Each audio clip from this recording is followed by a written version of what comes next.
another beautiful day. We are very glad to have you. Like I always say, I'm so happy to have you as my guest. Today is a very special day. I'm so honored to have this special guest for you. Basically, it's going to bless our lives with so much information. This is nobody, but I am going around. Definitely, I'll come back to it. But before anything, let me go on a quick commercial break. When I'm back, I'll introduce my guest properly for you. Thank you. Here at Base 360, we are into 100% virgin hair, grade 10A, and then human hair. We are also into customized wigs, of which any color and any choice of hair that you want, you get it here.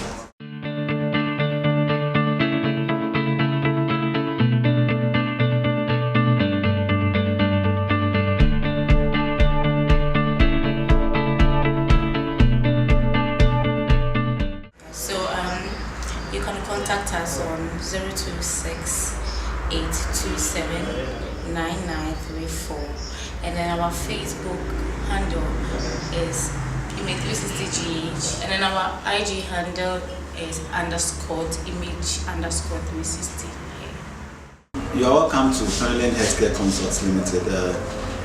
We are located at Santasi Apri, right opposite Apri Junction. We do so many services around, and as you can see, when you enter our office, you have different types of people that we are working with in this health sector aspects. We do help in registration of HIFRA, that's Health Facility Regulatory Agency. We do assess in National Health Insurance accreditation, and also we help in acquisition of hospital. If you have a hospital that you want that to help you in the communication aspect, you do help, and we're going to have it a very nice way without any hassle. We are going to take everything upon ourselves to do to help you to have it. If you need a home care nurse, contact us.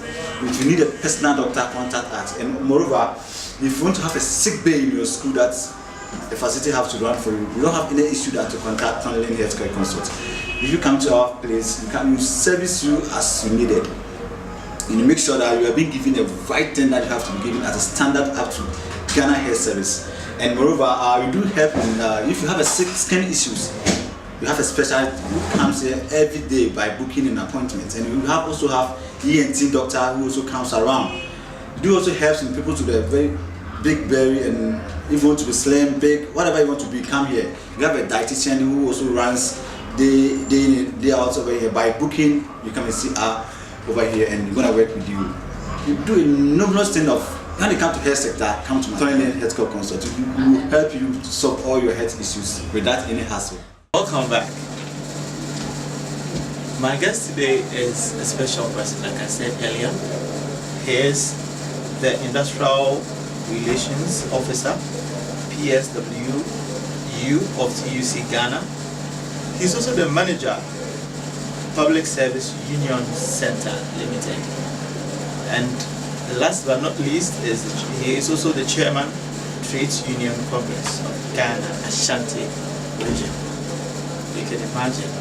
So I just want you to stay glued to your set, and as I get to introduce to you the one and only Mr.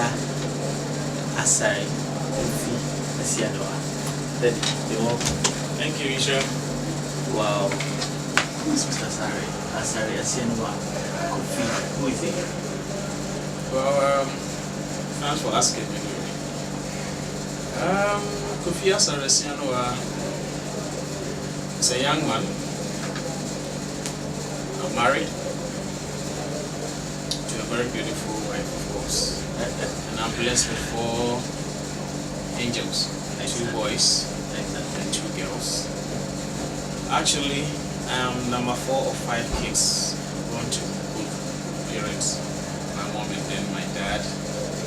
Unfortunately, my dad is passed. Oh, sorry. But then, what I can say is that we grew up in an environment where our dad really nurtured us. I'm actually a product of a broken home. My dad and mom separated along the line, and my dad, we were with our dad. He took very good care of us. They separated? Yeah, they separated. So we were basically with our dad, though we had the opportunity to be with our mom. and he was a disciplinarian, very smart man as well. He was an educationist, and so he ensured that all of us really got very good education. And above all, he also imbibed in us the culture of relating to your Creator. Okay. And so I would say, from that infancy, and then coming to age of accountability, where I could reason to be able to take decisions, I gave my life to Christ. And that time I think I was in JHS 1 when I got to know what it means to surrender to Christ. Okay, so you go to know Christ, like In surrender your terms life of to Christ. taking that decision to Okay. become a Christian At JHS 1. at JHS 1. Okay. And since then, the grace of God available actually led me into that kind of ministry life. I wasn't really taking it serious, that's what I would say, but I knew I had passion for God. So SU activities, prayer meetings and all that, I got so involved. And so when I completed JHS, I actually schooled at quite a number of places. You know, I had another mom, a beautiful mom as well, who was a teacher. So you know, when you have a mom, So after your after my mom and the separation, my dad got married. And then I had other two siblings from there. They are also doing quite well. And so what happened was that, you know, sometimes you will have to leave one school to the other. But I actually started my elementary school from the then Opukwa International. It was a stadium. Okay. A school also. And then I came to Atase. That one is, I don't know whether they call it MA or whatever, but it was Patase, who was at my school. Yeah. And then I came to Udara Barracks, that is the Barracks school. Okay. Then finally I ended it at West Coast Practice School. So that is where I had my, I think from P5, I entered the P5, then I continued to the JHS, finished, and then had the opportunity to go to Prempeh College.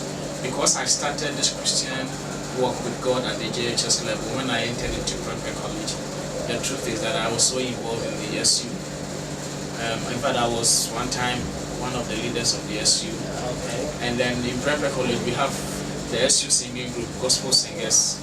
I was the vice president there, and then the house fellowship. You know, every house had the kind of. So leadership has been. So it started in from you. there. It started from there, and then whilst in school, and we were about to leave, a couple. I think one friend of mine, Nana Apple Safo, approached me and said that God had laid upon his heart that after school whatness. Though when we were in school, you know, I don't know whether you have heard of CF. That is an evangelical ministry that is from the Scripture Union. Oh, okay. Yes. Yeah, Yes. Scripture Yes. Union. Yes. We were part of those that were used to start that one. So when he told me that God had laid upon his heart that we should really bring all the young guys and girls in the various schools, so that after school, our passion for God, we would team up and then do something for God. I prayed about it, and when he also got that strong premonition to do that, what he saw was that I was the one that God was leading him to, so that we team up and do it. So we started this ministry, Broken Chains Ministry. Broken Chains. Yes. And so for me, I knew Broken Chains was meant to build some people for certain tasks. So we had to be traveling around. As young as we were, we would go to St. Monica's, go to Yasaka to talk to our other colleagues of school age groups that were equally active in the Scripture Union. And most of them really heeded to the call. So we started Broken Chains Ministry right 1998 when we finished school. 1998. Yes. Okay. So after Prempeh College, what happened? So, you know, that time, it's not today that the moment you finish, you have the opportunity to enter into. That time, you will have to wait 2 years before you enter into the university. So during that 2-year period, a lot of us were learning, you know, there was this kind of, you have to write even university entrance exam and another thing. But we devoted ourselves to the ministry. And I can mention a couple of names that are, as I speak now, about 5 or 6 of the members of Broken Chains are into full-time ministry.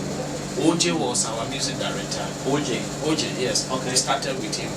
I remember when we were going for rehearsals, I used to have a flat kind of tape where I will always carry along, where we put some cassette inside, and sometimes OJ would tell you the lead alto singer come, the lead treble singer, then we will play the music and everybody will be attentive, we pick our parts from the music, and then this guy will teach us this, and along the line, you know, he also had the gift of writing songs.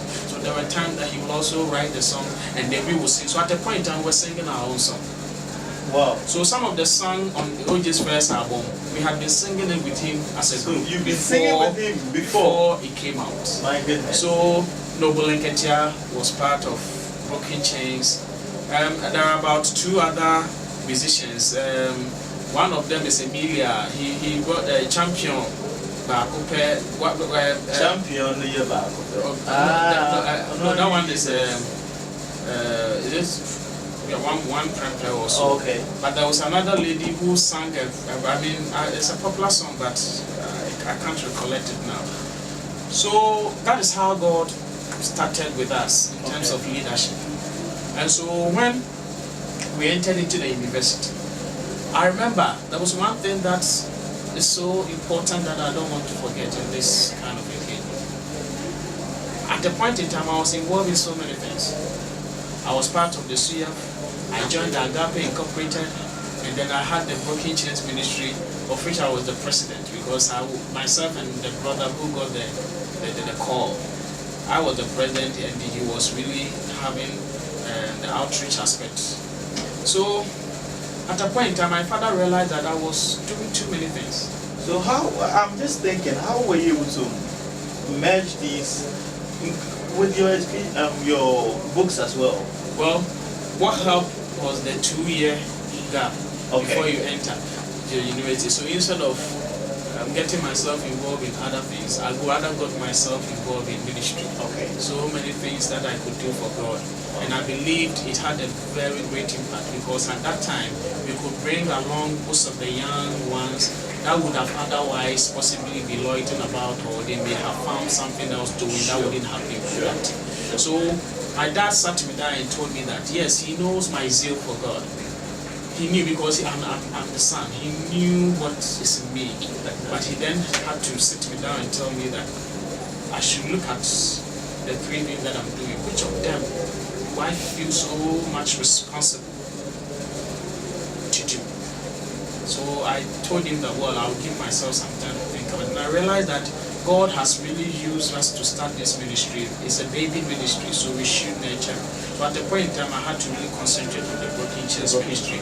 And so I gave my devotion, time and everything to it, going for rural evangelism, having drama, going to schools for their entertainment, to win souls and all that. So we did that, and along the line, at the university, so when I entered into Ghanaian University, I actually did art in school, Pamper College. My passion is art. I am an artist by profession. Yes, visual art.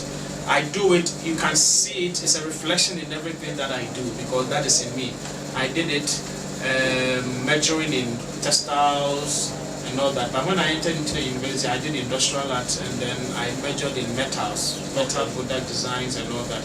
And so for those of us that majors in metals, the common or the most popular profession out of it is a jeweler.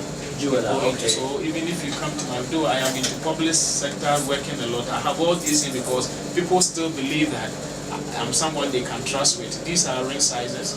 You use it to measure the fingers of those that want to have their rings, so that you can possibly design their rings for them when they are going to get married. So it's a tool in working when you want to do rings. We use it to take the measurement.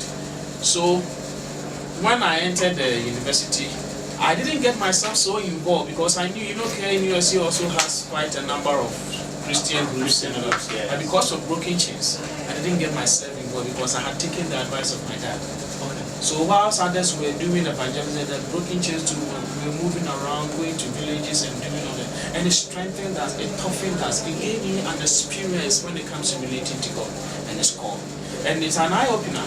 It has helped and transformed my life in every assignment that I'm given on earth. Because I did it with passion. And I saw that indeed, when you are passionate about something, the strength do come. And so God, through that passion, equipped me, enabled me to be able to have that positive influence in the life of those that He handed over to.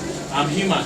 I couldn't have possibly done it to perfection, but I can say on authority that we gave ourselves the best that we could in terms of really building that ministry.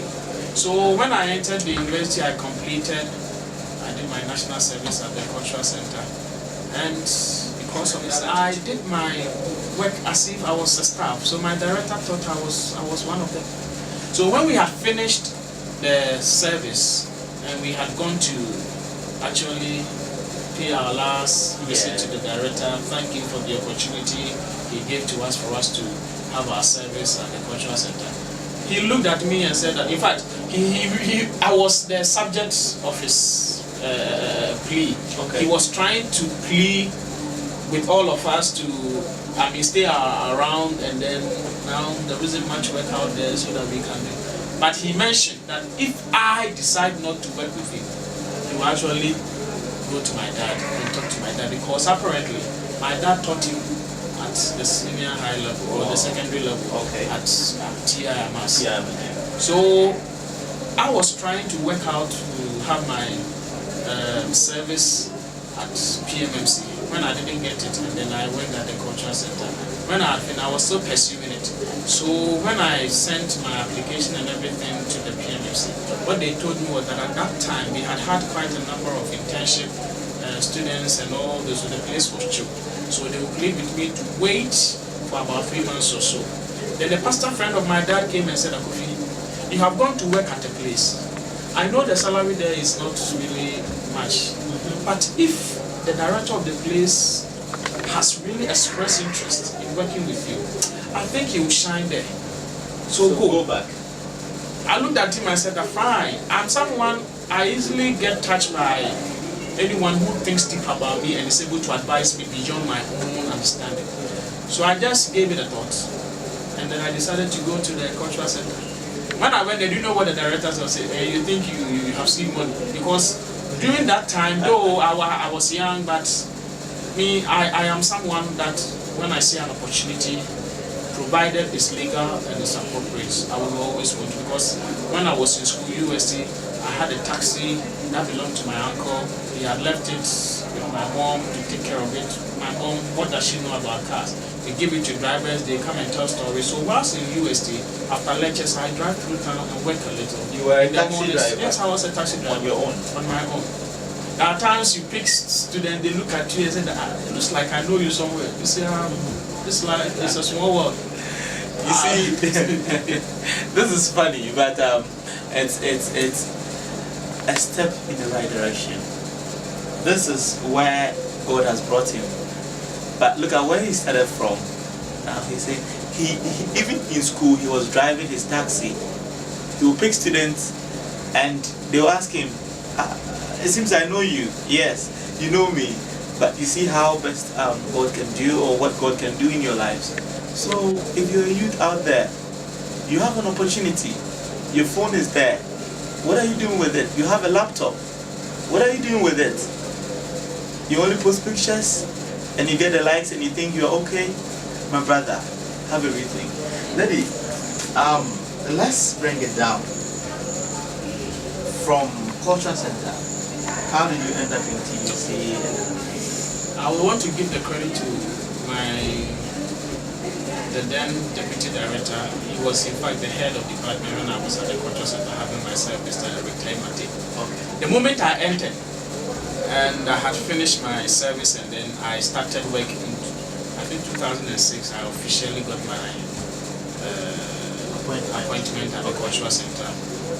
And the man has seen this leadership skills and qualities. So he immediately said, he was the union leader then, and no, he had been, but because he had risen to the management position, he could not hold the position anymore. So the person who had also held the position apparently was not really so much interested in handling it. So this man, as young, so a novice, then the man said, I have seen in you something, so I want you to take up this position at the local chair for the cultural center. How old were you then? Well, I would say I was about 27. 27 26, there. 27. Okay. Very young. Very young. We had people there, and it was a new thing to me. Was it not? Didn't you fear meeting these big guys there, and all of a sudden such a big position is being handed over to you? That is the whole thing. At the point in time, I felt people would think that, who is he? We have old guys here, you just came and it's like you are being pushed. But interestingly enough, possibly because the way I organized myself during the service, I became those people that I thought should have been a problem, should have opposed my rising to such position, tend to like me. They came to like me so much to the extent that when they realized that I was the one going to take up the position, most of them are, if it's Kofi, then let him go ahead, let him go ahead. So I took that position at the local chair. Interestingly enough, our system is that we have the locals, my union, that's the Public Services Workers Union. The locals are all organizations that belong to the union in the various regions. We call you local because you are dealing with your people within that environment. Okay. And then we have what we call a branch. When we say a branch, it means that different organizations having their locals coming together. Okay. So when I came for the branch meeting, and then there was election there, somebody just mentioned my name. And apparently the people said that yes, we want him to take up this position. I became a secretary to that branch. And when I became a secretary to that branch, they saw the leadership qualities. Because the work largely depends on you, the secretary. Because you are supposed to be calling meetings. When the chairman decides that they are meeting at this time here, you're supposed to write letters, send it across. You drive around, you can see the traffic in Kumasi. You drive around town to every office to make sure that they get the letters. So you get to know the people. And so that is how it you were the secretary. Are you telling me you combined the secretary job with delivery, like a messenger going around sharing all that? Okay. Oh yes. Even though you were up there, but you descended low to that level. I will have to go and make sure I get to the people and invite them, because that was the purpose of the work. You need to let them understand what it is to belong to a union. Then I think no wonder even the old folks agree to say if it's Kofi, you should go. That is how it is. A sacrifice. A sacrifice. I have always said that rising up into positions of influence is not an honor in itself. It's a sense of higher responsibility. The honor is always in fulfilling the responsibility. So there is no need to pride yourself with the titles when you have failed to honor the responsibilities attached. Your ability to appeal to people and make them really commend you for the kind of thing that you do is to let them know what you stand for and let them see a clear-cut results of what you are doing. So when certain things happen, before you step into another door, people have already created a seat for you. That is my experience. Every area I have entered and every position I hold, people created it for me before I got there. And I think this is God's intervention. Because they always see the passion with which you do it at point one. And when they see you with so much passion at point one, they begin to feel that let's prepare you for point two. Because, you see, interesting enough, I don't know, I mean, if I want to talk about these things, I have quite a lot to say, because, I mean, I'm talking about PSW as one of the unions affiliated to the TUC. Okay. Now, the first time I entered into the Council of Labour, if you say Council of Labour, it's all the TUC affiliate union, which is about 17 or 18, there's 17 then. But now we are almost getting to about 20, some of them have joined. I stepped there, and my first time of going to learn, we were conducting elections. And all of a sudden, somebody turned and said that let's let this man be the chairman. That one I declined. I declined, and I told them that I am so new in the system. And so putting me on top of the chart, telling me to be the chair, it would become something too heavy for me. But did you fear, or was it a fear for failure or something? It wasn't a fear for failure, but I felt I needed to learn.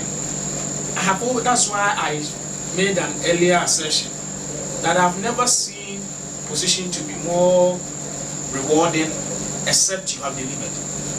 So I just had to ask myself, if I'm becoming the chairman of a whole Kumasi Metro Council of Labour, where people are coming from health, people are coming from timber, people are coming from teaching, people are coming from building and construction, all this is that when I'm supposed to chair a meeting, what is it that I'm going to chair? Are you getting it? These are some of the challenges that we all go through sometimes. And so I said to myself, no, I'm not there yet. But can you imagine whatever God plans? I think even though I was not ready to take up the bigger challenge of being the chair, God still wanted me within the leadership of the yeah. So what happened was that I dodged the chair, but apparently they pushed me to assistant secretary, stroke organizer. And so I said that one I will be able to study from where I am. So when it was time for the chairman also to leave his post, because he had also gotten a higher position in his union. Ideally, you would expect the vice chair to take over. The chairman himself, based on his recommendation, said that Kofi, I want you to be the chair. And when he mentioned my name, it sounded so good to all the other executives, and nobody even wanted to contest me. And I became the chairman of the Kumasi. Including the vice chair, then everybody else understood it. And I became the chairman of the Kumasi Metro. So when I became the chairman of the Kumasi Metro, the truth of the matter is, you are not the regional chair, because we have the regional chair and we have the metro chair. Okay. But I can say on authority, everything that was happening on the face of TUC in the region, though I was the Kumasi chair, but possibly because our regional chairs were not within the Kumasi Metro. So I think at that time the Kumasi chair was coming from he will always say that Kofi is around. So I became the voice of TUC in the region, because every demonstration, any kind of training, any kind of education, any kind of public speaking, they want to push you. And so I would say these things open doors. So many doors I cannot count. Because people will just see how you address them, the humility with which you address and you relate to them, and they are yearning to see you at another level. And that is how come I have risen through the ranks to become, I am an industrial relation officer. Okay. As an industrial relation officer, I am a full-time officer of the TUC. But just that I work with one of the unions. Because I have served my people faithfully, ideally, I should just hold that position and be okay. But the people themselves walked into my office and said that we are not going to let you put down on your political position, which is the chairmanship. Okay. That is why I am also equally the chairman for the Ashanti region. Okay. And I would say people must, especially the younger ones, must understand that life is ready to reward diligence. Life is ready to reward faithfulness, loyalty, truthfulness. Be open-minded. When I was starting work at the cultural STEM, I think my salary was even around 70 Ghana cedis. Your salary was around how much? 70 Ghana cedis. That is 2006. Yes. And I remember when during the interview, one of the deputy directors said that, Kofi, we know you have worked with your dad, you have seen dollars before. Because my dad used to work with TechnoServe and other companies, though it wasn't too. I'm not a dad, but my father made sure that we had very solid and we like that. So they felt you may have seen a better opportunity. So why would you not say that? No, it's not only salary that motivates us to work. I'm seeing that I have a destiny connected here. And the destiny that was connected, even though I really did my best, gave out my best when I was at the cultural center. When I got the call to come to the Public Service Workers Union, when I was supposed to come for the interview and all found that it took me 2 years to respond to this call, to come into the TUC main line, because I was asking myself, God, am I ready to move? Is it time for me to move? Have I exhausted what you brought me here to do? Yes. Until I saw a green light. And it wasn't easy for my own organization, my director, my deputy director, and some friends. Some of them wished you well, move on, but they also felt you leading us here would be, because I remember, I will not forget one phenomenal thing that my boss said, my immediate boss. He said that if you tell the director, he will not take it easy.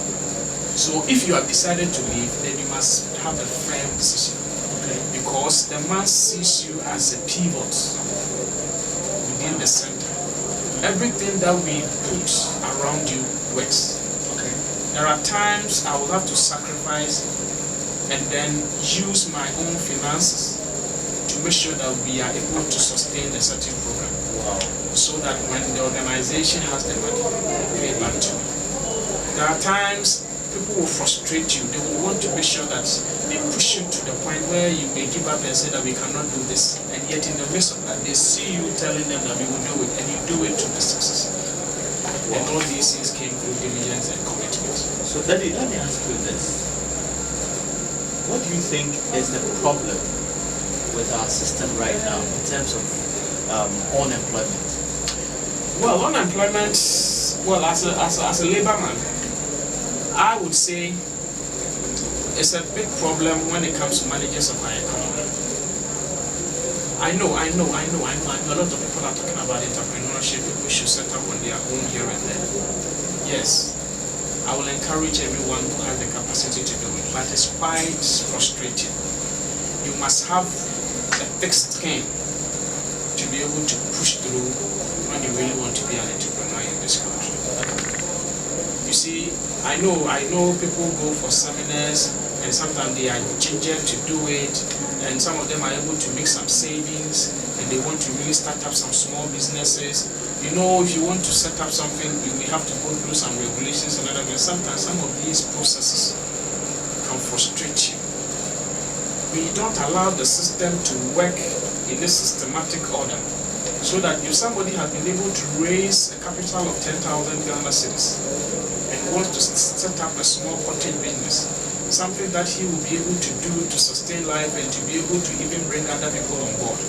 Sometimes going through the process, getting license, registration and everything, they cannot be cumbersome. Yes. So by the time the person is through, he would have either exhausted all the capital he would want to use. And so entrepreneurs in this country virtually needs quite a lot. I have trained a lot of people in batik, tie and dye and all that. And sometimes you don't just expect that once you have trained them, they go and then they have some few thousands of cedis, they go into business. Sometimes how to even get people to buy your products and all that, they all come with certain things. The system is that you have to fight for everything right from the scratch, even to the finish. Okay. And these are the challenges. If not, when people want to go into entrepreneurship, what I believe we can do is to create a fertile ground for them. How? Let's prepare the grounds for them. Can we be able to make it straight for them when it comes to business registration? If the people have got a very brilliant idea, something that is so unique, something that will sell, can we, when they have sent the proposal, can we allow these agencies and then the officers that are in charge of monitoring some of these things, can we let them look at the uniqueness of some of these things and then wave some of these processes off for them, so that they can have their way when they have fully established? Then we can bring them back into that line. So and let them go through. what you're trying to say is one of the ways to ease our unemployment rate is to ginger entrepreneurship by trying to take off some of the ways of the long procedure, bureaucracies, the bureaucracy. everything. Yes, so people can easily access registration of companies, get their companies, going. I tell you the truth. I have seen people that will come to you and say that if they get 5,000, they'll be able to do something. sometimes you can guide them and blah blah blah, and they may be able to raise them 5,000. You see them and they are back to square one. Not because they are not disciplined, but sometimes along the line they got so frustrated with the way the system works. And in this life, the one who is already in trouble, who is trying to raise 5,000 to start up a business, may have other troubles coming. Exactly. So if care is not taken, in the midst of all these things, the germination period for this may not be able, because we slow the system so much. Life events do hit, and they have to fall on some of these things that they may have saved for years to be able to do that.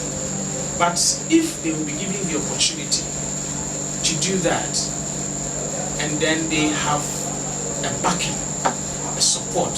We all know what it takes to access loans in this country, the interest rate and all these things. So before you can raise the money, you may have to be adding up some social kind of, you have to deny yourself so many things. So when you have denied yourself and then trying to start, you have all these frustrations and all these 10 here, 10 left, 10 right, it affects you. So for me, I believe that if you really want to push a lot of people into entrepreneurship, we must make the ground so fertile. Let's make things so easily accessible. And then when we have identified their strengths, we are not putting money into it, but let's create a platform for them to be able to move fast. We are in this country. All the things that people can do with their hands, people are now traveling outside to bring them in multiple forms, in so much, in higher quantities through China or any other. How do we encourage them? I have seen it. Farming. The last year when we celebrated Farmers' Day in the region, I was part of the panel, and then the policy of youth in agriculture and all this. I said that they are all beautiful policies. But why is it that in governance we have seen policies being put forward by government, and then the policy think tanks, they all bring them and blah blah blah, but we never see the fruits of them. Tree planting, Jida, Sada, those ones. What came out? Corruption. The fertile ground that I'm talking about is that if we sit down and we say that we want to do these things, let's allow the thing to work. And you realize that it will ginger young people to rise up and then get involved. But when those that are supposed to create the ground for it to be fertile dupe us in that way, the money that is supposed to prepare the ground so that young ones can really have that energy to also invest the little they have, then how do you talk about entrepreneurship? Oh my God. These are the challenges. Okay. If I want to go into agriculture, I must have enough money, because almost right from how to get the land to the seedlings, to the cultivation, to the nurturing, to the market, and that depends on me. You know, privately, we have a family business, Richard. We had a big farm. Now the farm is no more. We have stopped. When government decided to go into this broiler project, our farm was one of the farms chosen to go for that project. I know the doctor who was really spearheading this whole project. We had worked things out, trying to get 40% concession so that the local farmers can, the government will support them to come out with the broilers so that we cut down on the importation of these foreign chicken, whatever. Eggs. When it got to the point where Parliament had to take it, the same parliamentarians together with their authority here and there slashed the whole thing. They've stopped it. So I see that people are ready to. I can tell you on authority. These days, if somebody comes to you for assistance and the person needs 10,000 to turn his life around, and if you are not careful, it will go waste. Because of the system. Because of the system. Because of the system. And we have all kept a blind eye to it as if we are not. It's the system. The system is so porous, so bad, that before you can rise, you need too much of an energy. And so a lot of these people don't have that kind of energy. They are afraid to start because the system will frustrate you. You may go and take a friend's few CDs with the hope that in a matter of a year you'll be able to give the money back. There are a lot of people that are owing. They tried starting something. They are owing. I just came from one meeting. Center for National Culture. Once we used to have this crafts exhibition. Today I went there and I was not excited because I have seen that the size of the exhibition is dwindling. And it will surprise you that people come there and most of them don't get the buyers, or they don't have the money, the resources to keep producing. But these are people that have skills and are doing something in their own soul. I'm already sad. I heard a story about Nigeria that a state official had the guts to say the youth are lazy. And I hear this and I say, okay, let's bring it to Ghana. For instance, this Jida, Sada, whatsoever. This is a nice initiative. Everything is there. And one person sits down and takes all the money to his pocket. You can imagine. So the youth of today, we are frustrated. Seriously, we are just frustrated because we don't know how to push our goals out there to let, because we want to go into farming. Where do we get the land? Where do we get the seedlings, like you said? Even when government brings it, it's not for sale, you find people selling it. So I'm short of words. I don't know what to say. But Daddy, is there a way out? Do you think there's a way out? There is always a way out of any situation. There is always a way out of any situation. I am not trying to do politics, but when the current government launched his manifesto and mentioned this one district, one factory, I got so excited. Okay. The reason being that if you don't take development to the people and let them know that within the environment that they live in, they are sitting on gold mines. Within the environment that they are living in, there are great fortunes for them. They will always fall on the scarce or the limited resources that seem to be in the urban areas, where everybody thinks that is what will change their life. And so, because it's so limited and so scarce, what happens is that people are not honest in assessing them. People do not become objective because the thing is small. So the one, there was an account adage that I wish I could bring in this one. The one who is stronger. When it happens like that, the one who is stronger always wins. Okay. The one who is stronger takes the lion's share. Takes the lion's share. But it's So we can say that to be voting or so sometimes the little that you have, the effort that you are making, somebody else who is ready to go to every length to get what is yours. Even let's talk about land. As young as I am, I may raise some 10,000 and buy a land somewhere. The next thing that I realize that somebody who is greater and more richer than me take my land. I've seen it. People have to buy their land 3 times before they are able to get it to do the kind of development they have to. 3, some 2, some a number of times. So if you are not so strong and you don't have the backing, you don't have the financial muscle, how do you then develop it? So sometimes when I hear the politicians and the policymakers talking about today's youth are lazy, who made us lazy? Look at our education system. Look at how we are joking with it. We come out, young people, exuberant people that are ready to exert their energy into something, and these are the kind of system that we are operating. So it makes them also want to relax. We hear in the news every time money set aside for projects, people just wandering and they're misusing them. So the youth are not lazy. They are not just lazy. Just engage them. They are asset of this nation. The more we sit and say they are lazy, they are lazy, they are lazy, we are only crashing our future. Let's engage them. Let's get them to work.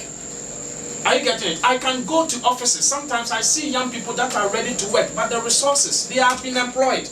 They are in the offices with brains, with brilliant ideas. But we have created an environment where they cannot exercise that skill. They cannot even exercise to the capacity they want to. And you sit and you talk about being lazy. The managers of our economy must understand that there's wealth of this land is in the land and in the people. Let's focus right. Let's stop the politicization of everything, and then let us begin to look into the critical issues and let's seek solution. We can find solution. China is doing it, Japan, they are all doing it. They did it from within. we are looking too much of an external help. Okay, that brings me to a lighter note. A politician in Kenya or something, he said, if Uganda did it, then Ghana can did it. That did it. That did it. Morocco did it. So if the Malaysia, the China, and all these developed countries did it, then we can also did it. So, my brother, my sister, this goes to our leadership. Please, the youth of today, we are not only lazy. We need the equipment to work.